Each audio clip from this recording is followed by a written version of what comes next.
Un affranchi reste toujours un esclave.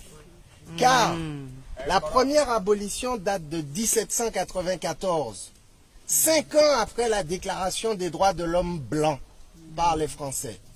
Preuve de ce que nous n'étions pas concernés par les droits de l'homme pour les Blancs. Si bien qu'en 1802, lorsque Delgrès se battit contre la décision de Napoléon de rétablir l'esclavage en Martinique, puisque nous l'avions laissé partir, Delgrès est un Martiniquais, nous n'avons pas pu bénéficier de sa force, de sa lutte et de ses combats. Alors les Blancs ont imaginé un stratagème pour maintenir l'esclavage.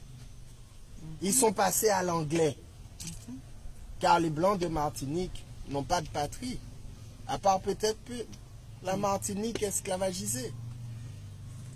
Et puis, est arrivé 1848, le moment où nos parents étaient tellement révoltés que l'esclavage allait mourir. Alors pour sauver l'esclavage, Victor Schœlcher a imaginé cette soi-disant abolition qui consistait à obliger par la loi sur le vagabondage, obliger les anciens hommes réduits en esclavage à faire du travail forcé, à avoir des carnets de circulation, à avoir une adresse sur une habitation.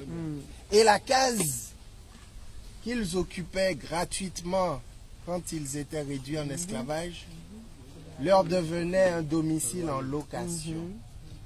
Ils devaient travailler obligatoirement, mais également leurs enfants, malgré l'école publique gratuite en principe. Elle n'était pas si gratuite que ça.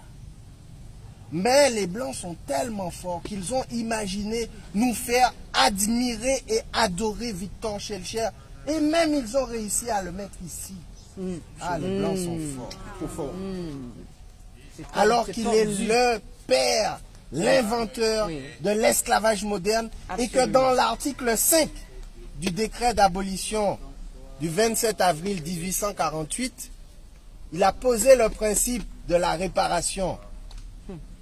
Car du mal a été fait et il fallait le réparer.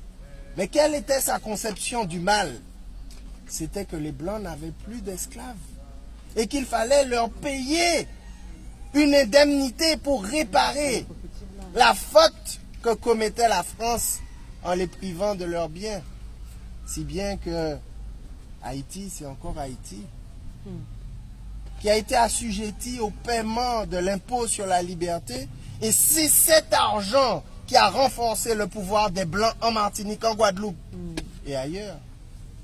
Et qui a permis qu'aujourd'hui encore, alors que les Juifs ont une patrie, ont une terre qui s'appelle Israël et qui n'est pas dominée par ceux qui ont fait la Shoah, l'Allemagne, nous en Martinique, en Guadeloupe et en Guyane, nous sommes dominés par la France, la nation qui nous a réduits en esclavage.